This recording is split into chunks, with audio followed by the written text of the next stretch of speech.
Today we're going to be talking about Texas. I was dreading doing this. I don't like to make myself angry. I don't like being angry, but I'm in the mood to be angry. So let's be angry together. Let's go over a few things. Texas basically was like, hey, fuck Roe v. Wade, and they passed the most oppressive and unconstitutional abortion law in recent memory, since before abortion was legalized effectively. Just to give a quick little breakdown, here's the New York Times answers questions about the Texas abortion law. The law prohibits abortions before many women even know they're pregnant. It will be hard to challenge in the courts. Yeah, basic facts. They basically ban most abortions after about 6 weeks of pregnancy. And despite the Supreme Court decision in 1973, it's the most restrictive in the nation in terms of access to abortion services. And basically, just to summarize, it prohibits most abortions after 6 weeks of pregnancy.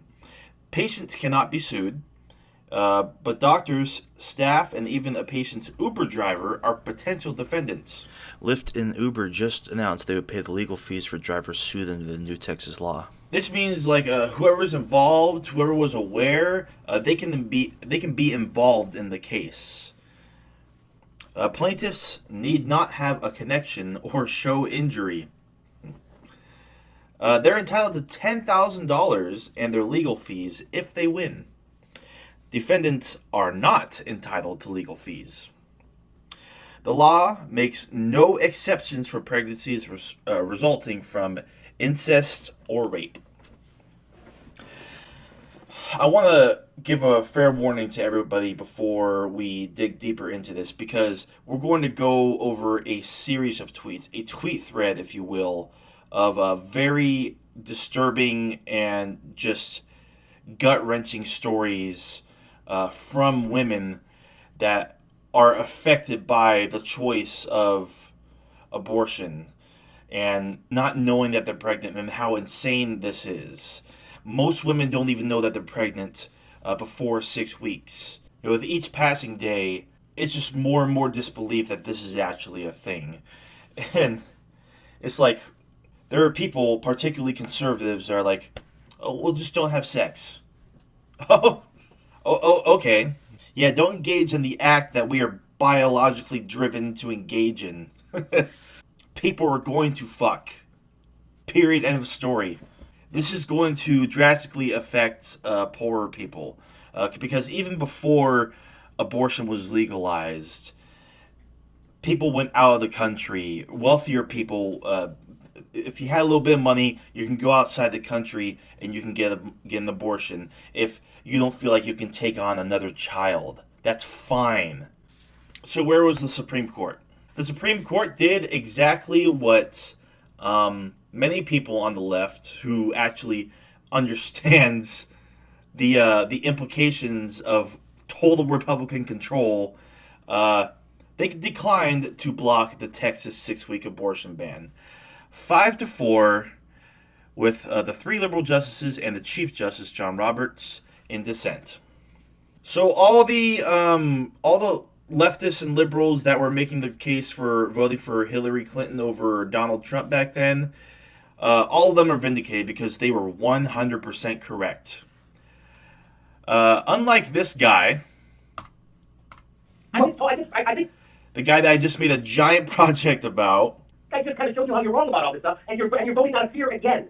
Out of fear. Oh, because there might be 2 Supreme Court judges. What if there's 3? What if the moon falls into Lake Michigan? What are we going to do then? Now, Jimmy, let's talk about risk assessment. Do you think there's a difference in the probability that 2 80-year-olds with multiple cases of cancer are going to serve out their term versus the moon falling into Lake Michigan? I just disagree with your forecasting, Sam. I don't agree with it. I think it's a bigger risk. Do you want to look at actuarial tables for the life expectancy of an 80-year-old man who's had multiple cancers? Sam, I can right now give you a great deal on term life insurance. You know that's the best insurance there is. I have term. See, you know it. Sam, this is about me being better looking, isn't it? I mean, listen, it's not funny to me, and that's the problem. That's it. Literally, none of this is funny. And like, if you look at these lefties like Jimmy, they're not even really addressing this right now at all. Of course, why would they? If it's something that's affecting millions upon millions of people, they can't address it because they would look like a hypocrite. They would look like an idiot because they fucking are. It's not funny to me. I think it's really dangerous.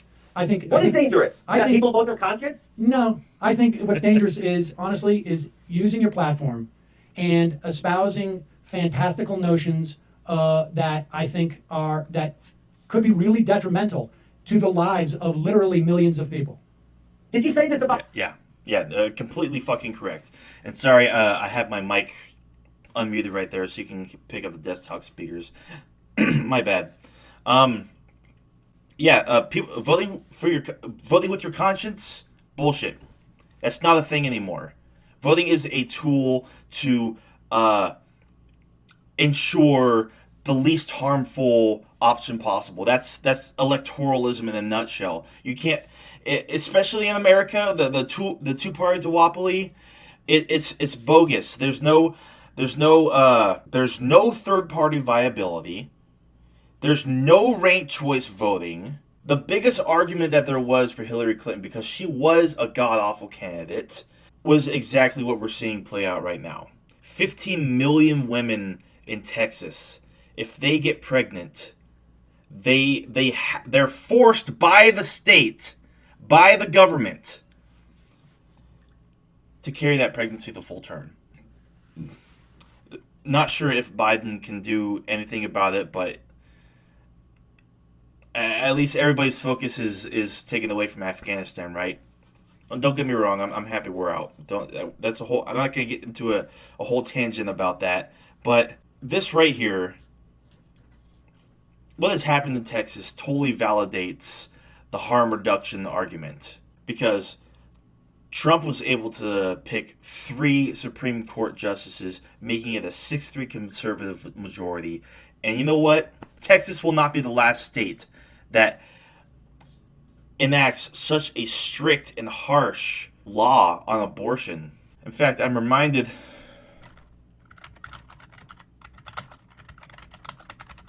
of this. Ben Shapiro, you remember this?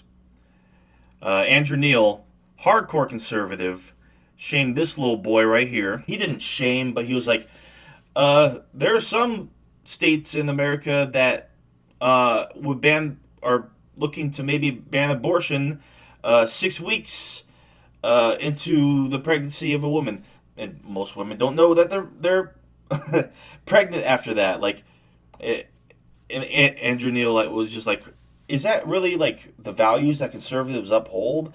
And Ben Shapiro threw a motherfucking fit because he's a little child about it. But going back to lefties, I use that term very loosely. Being dead wrong about Trump versus Hillary, about the Supreme Court, and looking like complete idiots who don't know what they're talking about. As a result, this tweet from Briahna Joy Gray. You guys are 100% wrong about the importance of the SCOTUS and support for HRC. As a Bernie then Stein supporter, that's all I heard in response to arguments of Hillary Rodham Clinton's many deficits. It was the Trump card. And they were right. They were 100% right. Of course, she deleted the tweet because, of course, she did. And yeah, these people cannot be taken seriously ever again. Anybody in these camps, Briahna Joy Gray, Jimmy Dore, all of them. But I do disagree with this. Bernie's national president. Never support these people. This ultra conservative Supreme Court is their achievement. No, it's not. No, it's not. This is Trump's achievement.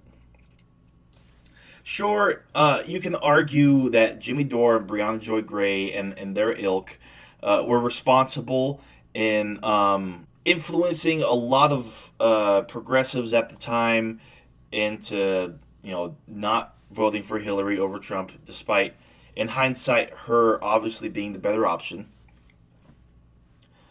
But also, these liberals blatantly ignore or just don't even acknowledge the fact that Bernie was completely undermined from the beginning. He was an outsider. He wasn't taken seriously. He was smeared endlessly, despite him being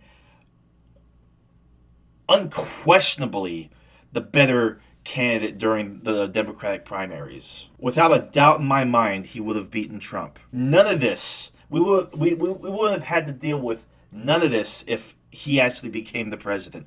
So no, this is actually kind of on the Democratic Party for undermining the clearly better option. So what people who say this don't understand is that Hillary Clinton was not appealing in the slightest. And I disagree with this probably even more as a Brandon Stein supporter. Even though Stein didn't swing the 2016 election, you vote for the Democrat. Because as it's been clearly laid out in front of us, harm reduction is a thing. And because it took 5 years for people to understand that, now Roe v. Wade is in serious fucking jeopardy. So everybody, this next tweet thread I'm about to show you is very disturbing. It could be very triggering. It's going to be very hard to get through, but I feel like these need to be shown to the world. These need to be spread. People need to hear these stories. There are a lot of people that are just anti-abortion and pro-life, and they're just wrong. They're just blatantly wrong. The government, the state, they should not have dictation over women's bodies. And I'll show you why. From Gracie Minabox, I believe that's how you say it. Tonight I'm thinking about Imani, who had a condom break the first time she had sex. 6.5 weeks. Tonight I'm thinking about Jill, whose partner removed condoms during sex, flushed her birth control pills down the toilet, and yanked out her IUD. 8.5 weeks. Tonight I'm thinking about Chelsea, impregnated by an abusive husband she managed to escape from only days ago. 15 weeks. Tonight I'm thinking about Jasmine, whose older sister became pregnant at the same age, causing their father to beat her unrecognizable. 9 weeks. Tonight I'm thinking about Millie, who paid extra to come in on an off day so the protesters she usually stood with wouldn't see her coming inside. A little over 11 weeks. Tonight I'm thinking about Ting Kiai, who had just received asylum from Myanmar and whose interpreter walked out on her first appointment, requiring a delay. 14 weeks. Tonight I'm thinking about Marie, who knew she was pregnant before she missed her period, but was in such dire financial straits that it took months of raising money and chasing a rising fee before she could afford to be seen. 12.5 weeks. Tonight I'm thinking about Ashanti, who got 8 opinions in 3 states before seeing us, all concluding that her conjoined twins would not survive birth. 19 weeks. Tonight I'm thinking about Alexis, who was 11 years old. 17.5 weeks. Tonight I'm thinking about Lauren, who didn't want to be a mother right then, but who also carried immense trauma from her own experience as an adoptee. 10.5 weeks. Tonight I'm thinking about Faith, whose periods had been stopped by the depot shot that had inexplicably failed to prevent her pregnancy, even though she did everything right. 12 weeks. Tonight I'm thinking about David, whose pregnancy torpedoed what progress he had been making with his gender dysphoria. 11 weeks.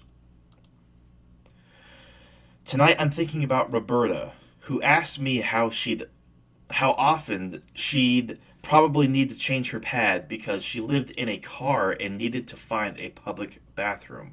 9 weeks. Tonight I'm thinking about Caroline, who had not yet had her first period before becoming pregnant. Just over 8 weeks. Tonight I'm thinking about Amy, who'd been trying for 15 years to have a baby, only to become pregnant with 5 fetuses at once, putting the health of all of them in peril. 10 weeks. Tonight I'm thinking about Kate, who was raped in her group home. 11 weeks. Tonight I'm thinking about Heather, who was incarcerated until days before she came in. 13 weeks. Tonight I'm thinking about Lakeisha, who at 52 attributed her body's changes to approaching menopause. Just under 9 weeks. Tonight I'm thinking about Kodsiab, a Hmong mother of 7 who'd never seen a doctor before us and never heard of birth control. 8 weeks. Tonight I'm thinking about Guadalupe, who was scared to tell her parents she was sexually active until the evidence of it couldn't be avoided on her thin frame anymore. 16 weeks. Tonight I'm thinking about Ebony, who lost everything she owned in Hurricane Harvey. 11 weeks. Tonight I'm thinking about Genevieve, whose amnio gave the crushing news that her desperately wanted baby boy will live only minutes, if at all, in agonizing pain. 21 weeks. I haven't even had a chance to read all of these. I've read most of them. Tonight I'm thinking about Chloe, who got her diagnosis of metastatic breast cancer 2 days after her pregnancy was confirmed. 8 weeks. Tonight I'm thinking about Truong, whose pregnancy was initially misdiagnosed as an ectopic, resulting in its exposure to a drug that causes catastrophic pregnancy complications. 6.5 weeks. Tonight I'm thinking of Lydia, who just plain wasn't ready. 7 weeks. All names above obviously have been changed. Stories have not been. Had any of these patients presented for abortion care in Texas tomorrow, the law would have required us to turn them away. I'm sick with the knowledge that none of the stories I just related are unique or even rare. I am sick with the knowledge that my home state's legislature is so callous as to not care and so egomaniacal as to presume they know better than pregnant people or their doctors. If you are able to, I implore you, please donate to one or more of the following organizations to help Texans access the abortion care they need and deserve. TEA Fund, Texas Equal Access Fund, Lilith Fund, Fund Texas Choice, La Frontera Fund, West Fund Texas, Clinic Access Support Network, Bridge Collective, the Afia Center.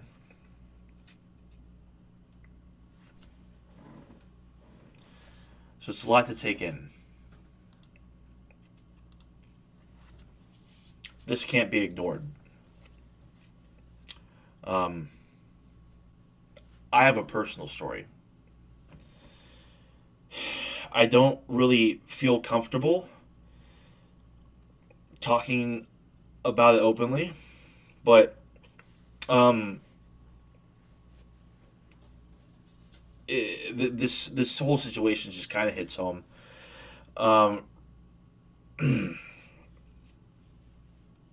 So my partner, a little over a week ago, had to have emergency surgery. A week or so before that, she was experiencing really bad pains in her lower stomach, and we didn't really know what it was. Um, but the pain ended up going away, and we kind of got evidence that she wasn't pregnant. Um, like she had, it seemed like she had her cycle, but that ended up not being the case. The pain was gone for about a week, but then it came back, and it became pretty unbearable. Um,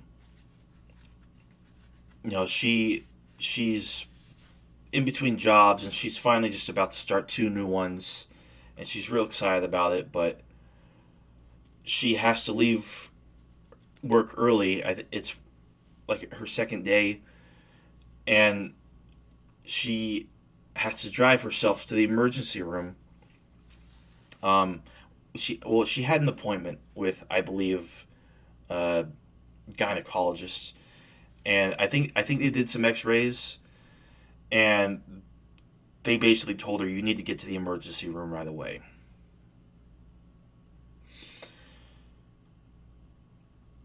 My partner had an ectopic pregnancy. It was all out of nowhere. We didn't know. We had no idea. If you don't know what an ectopic pregnancy is, it's when um, the fetus is it starts developing outside of the womb, outside of the uterus, usually in the fallopian tubes. And as it was developing there, the tube was starting to burst. Her abdomen was starting to fill with fluid. Um,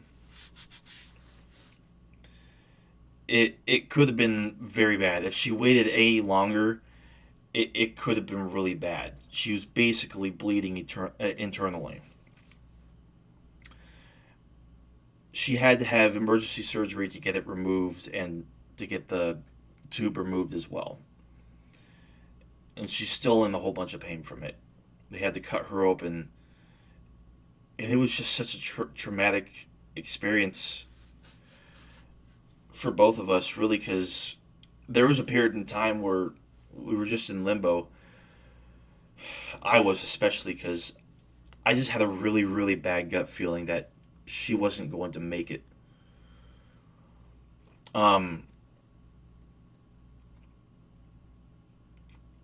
I couldn't even be there because the hospital didn't allow visitors. Um,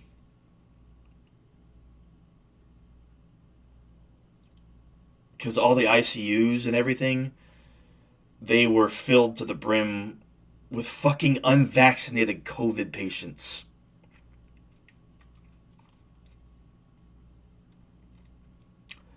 I couldn't be there for her when she needed me the most.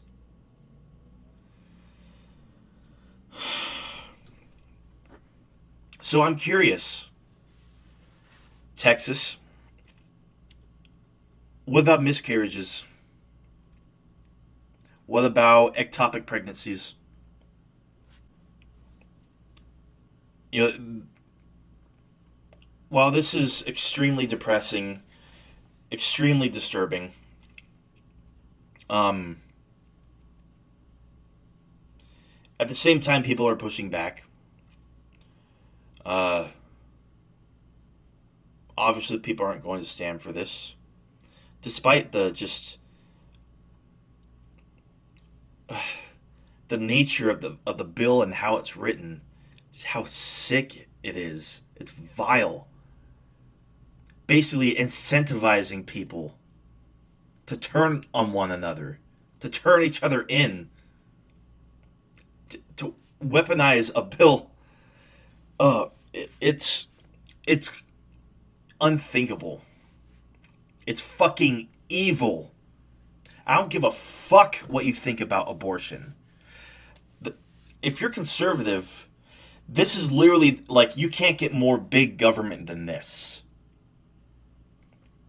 You can't get more restrictive on bodily autonomy than the language of this law in Texas. When the state dictates the body of a woman, how is that freedom? And I know the go-to rebuttal for pro-lifers is, what about the child's choice? I mean, what about the fetus's choice? Well, I don't know. Let's think about that. When was the last time you asked an infant or a toddler a really pressing existential question? Like, have you ever asked a 2-year-old, "Oh, are you glad that you're alive? Are you glad that you were born? Do you wish to be born?" Because I could think of many adults who more or less do not wish that they were born. I can get scientific about it. I can get philosophical about it. But in the end, a woman's choice to have an abortion is between her and her doctor. It's funny, a lot of anti-maskers, anti-vaxxers are like, "Oh, well, my body, my choice." But when it comes to abortion, your body, my choice.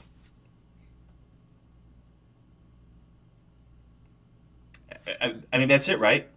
Pro-lifers are like, I want the states, I want the government to step in and tell women that they can't terminate a pregnancy, that they either can't take care of or can't afford, or they were raped, or they were too young to have it. Because that's all this comes down to. Right here, let me skip ahead a bit. When the penalty for aborting after rape is more severe than the penalty of rape, that's when you know it's a war on women. This is now indisputable.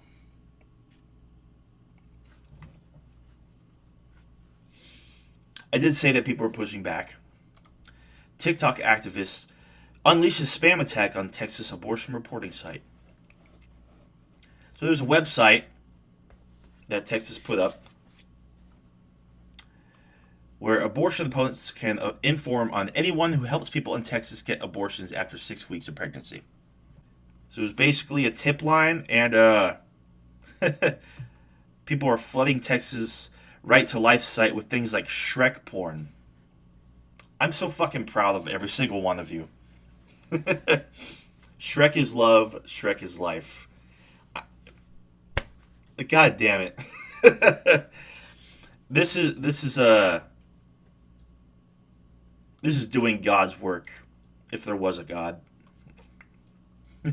So also, GoDaddy drops Texas-based abortion tracking website. So more good news. It is getting a little better. Like that's fucking good. They GoDaddy caved to pressure. So I just felt like pulling up this Ruth Bader Ginsburg quote because I really appreciate it, I guess. The decision whether or not to bear a child is central to a woman's life, to her well-being and dignity. This Texas law, it strips that away. It goes on. It is a decision she must make for herself. When government controls that decision for her, she is being treated as less than a fully adult human responsible for her own choices.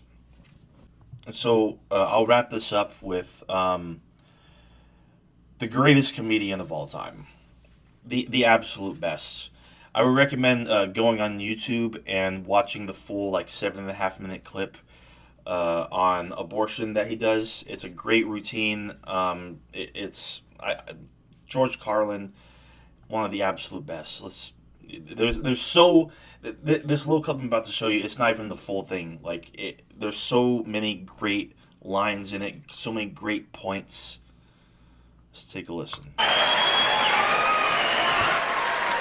Boy, these conservatives are really something, aren't they? They're all in favor of the unborn. They will do anything for the unborn. But once you're born, you're on your own.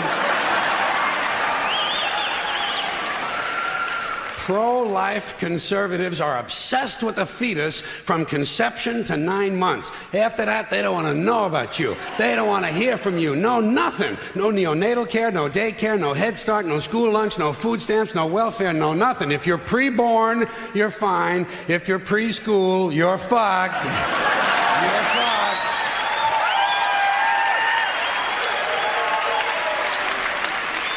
Conservatives don't give a shit about you until you reach military age.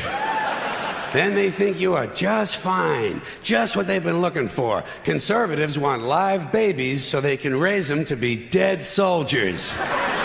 Pro-life.